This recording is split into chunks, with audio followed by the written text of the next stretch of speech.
एक छोटे से पुरसकून गांव में, जहां सुनहरी खेत और ऊंचे खजूर के दरख्त हवा में लहराते थे, एक गरीब मगर मेहनती खानदान रहता था। बाप, माँ और उनकी 11 साला बेटी अमीना। अमीना के वालिद हर रोज अपने गधे के साथ काम पर निकलते थे। वो बाजार से सामान उठाकर आसपास के देहात तक पहुंचाते।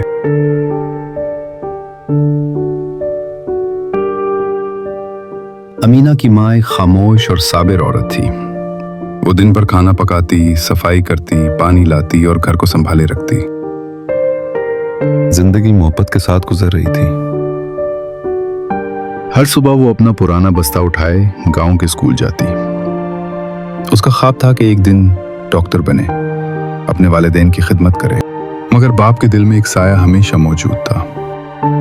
वो हमेशा एक बेटे की ख्वाहिश रखता था, जो उसके काम में हाथ बटाता, जो बुढ़ापे में उसका सहारा बनता। अमीना ये बातें अक्सर सुनती थी। एक रात जब वो मिट्टी के तेल के चिराग की मध्यम रोशनी में अपना होमवर्क कर रही थी, उसने अपने वालिद को माँ से कहते सुना, काश हमारा कोई बेटा होता, आज मेरा हाथ बिटा देता। ये अल्फाज अमीना के दिल पर पत्थर की तरह लगे। वो अपने वालिद से बेहद मोहब्बत करती थी, हमेशा उन्हें खुश देखना चाहती थी। एक दोपहर अमीना के वालिद बाजार में गधे पर भारी बोरियां लाद रहे थे। वो चाहते थे कि सूरज ढलने से पहले काम खत्म हो जाए। अचानक वो लकड़ी का तख्ता टूट गया जिस पर वो खड़े थे। वो जोर से गिरे। एक तेज आवाज गूंजी। लोग दौड़ कर आए। उन्हें अस्पताल ले जाया गया।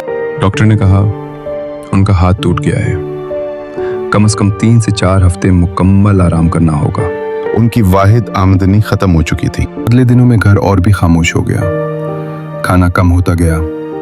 अमीना दिल ही दिल में कहती रही, मैं क्या कर सकती हूँ, मैं कैसे मदद करूं। एक सुबह सूरज निकलने से पहले अमीना चुपके से उठी, गधे की रस्सी उठाई। उसने फैसला कर लिया था वो अपने वालिद का काम करेगी। उसने वालिदैन को इसलिए नहीं बताया क्योंकि वो जानती थी कि वो उसे रोक लेंगे। वो बाजार की तरफ चल पड़ी। गधे के कदम पीछे पीछे चल रहे थे। लोग घुरने लगे, कुछ सरगोशियां करने लगे, कुछ जोर से हंस पड़े। मगर अमीना नहीं रुकी। वो दुकानदारों से कहती रही, क्या आपको सामान पहुंचवाना है? मैं कर सकती हूँ। आखिरकार एक नेक दिल बूढ़े दुकानदार ने मुस्कुराकर कहा, बेटी गधा ले आओ, मैं तुम्हें काम देता हूं।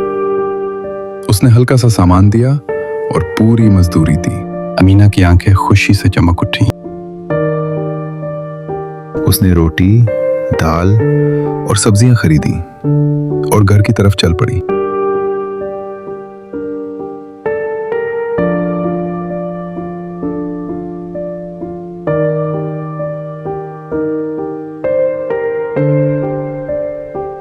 वालिदैन दरवाजे के बाहर परेशान खड़े थे, हर तरफ उसे ढूंढ रहे थे।